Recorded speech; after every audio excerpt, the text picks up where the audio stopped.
Being an entrepreneur is difficult, but it's incredibly rewarding. And why it's rewarding is because you establish and you prove to yourself and everybody around you that you have the ability to create something from nothing. All right, Whatever cool. you love. Rolling? Yeah. I'm passionate about being able to create things, and that can be creating from video to music to creating entrepreneurial endeavors like building your own company. We're here in my theater. For me, having a room like this is not so much a sign of or a status of success. It's a sign of passion, because it's the passions that drive people towards success. It's never the quest for money. It's the quest to fulfill your own passion. I think I realized from a really early age that I cared about the power to make things, and whether those things were physical objects or businesses, that I was interested in that. And so when I found people that were running a business, I would ask them questions, even from my early teen years. So I think that was always an interest of mine. What really, I think, exploded it was when I started meeting successful entrepreneurs, because that changed everything. If you want to be able to do something well, you want to model somebody that is already doing it well. That's the number one proven way to do something well.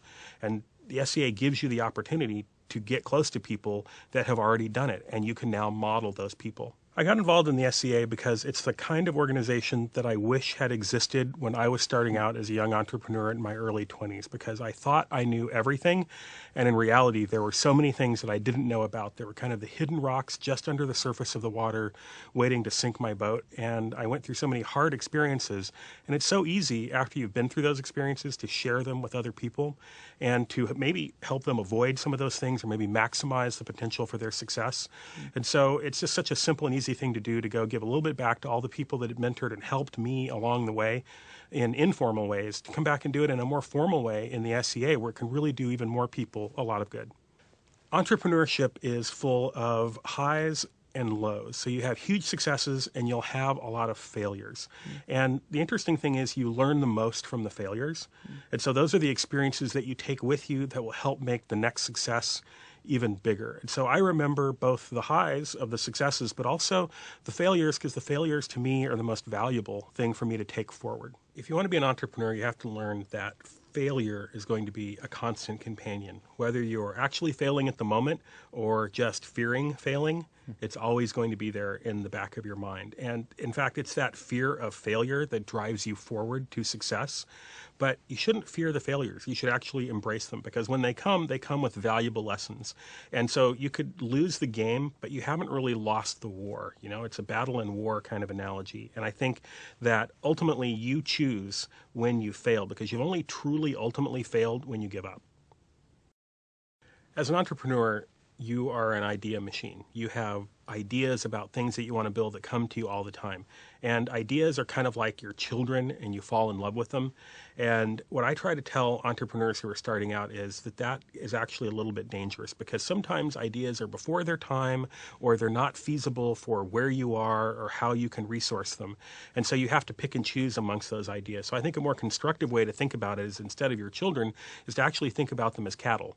That you're raising these cattle and you're ultimately going to take them to market and sell them. So the cattle are not your pets, and you shouldn't fall in love with them.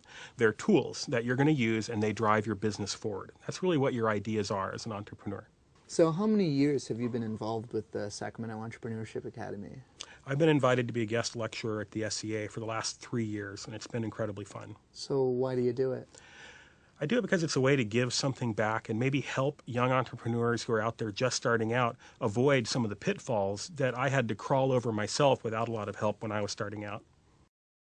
SEA is hard to get into, and I think that's the way it should be, because it's a grueling thing being a successful entrepreneur. And those of us that are taking our time to come and teach people that want to learn these skills that are incredibly valuable, both financially and personally, we want to make sure that those people are actually going to put the skills to work, because entrepreneurs build the structure of our society. They're really one of the remaining few classes of heroes that are out there, because they help build jobs and help drive our economy forward.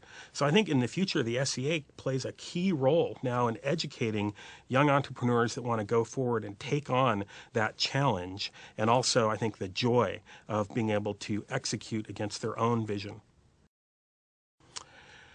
I think it was a lemonade stand when I was 12, and I underestimated cost of sales, had poor return on margin, and went out of business in an afternoon.